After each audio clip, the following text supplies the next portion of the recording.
Job, chapitre 30. Et maintenant, je suis la risée de plus jeunes que moi, de ceux dont je dédaignais de mettre les pères parmi les chiens de mon troupeau. Mais à quoi me servirait la force de leurs mains? Ils sont incapables d'atteindre la vieillesse. Desséchés par la misère et la faim, ils fuient dans les lieux arides, depuis longtemps abandonnés et déserts. Ils arrachent près des arbrisseaux les herbes sauvages, et ils n'ont pour pain que la racine des genêts. On les chasse du milieu des hommes, on crie après eux comme après des voleurs. Ils habitent dans d'affreuses vallées, dans les cavernes de la terre et dans les rochers. Ils hurlent parmi les buissons, ils se rassemblent sous les ronces. Êtres vils et méprisés, on les repousse du pays. Et maintenant, je suis l'objet de leurs chansons, je suis en butte à leurs propos.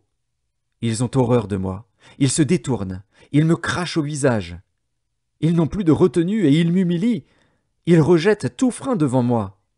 Ces misérables se lèvent à ma droite et me poussent les pieds.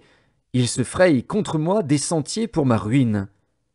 Ils détruisent mon propre sentier et travaillent à ma perte, eux à qui personne ne viendrait en aide. Ils arrivent comme par une large brèche, ils se précipitent sous les craquements. Les terreurs m'assiègent. Ma gloire est emportée comme par le vent, mon bonheur a passé comme un nuage. Et maintenant, mon âme s'épanche en mon sein, les jours de la souffrance m'ont saisi.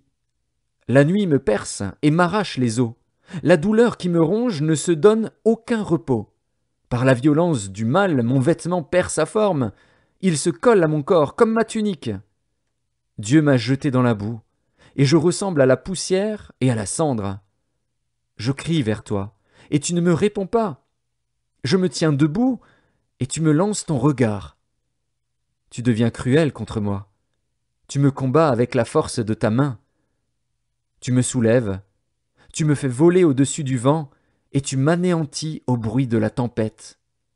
Car, je le sais, tu me mènes à la mort, au rendez-vous de tous les vivants. Mais celui qui va périr n'étend-il pas les mains? Celui qui est dans le malheur n'implore-t-il pas du secours? N'avais-je pas des larmes pour l'infortuné?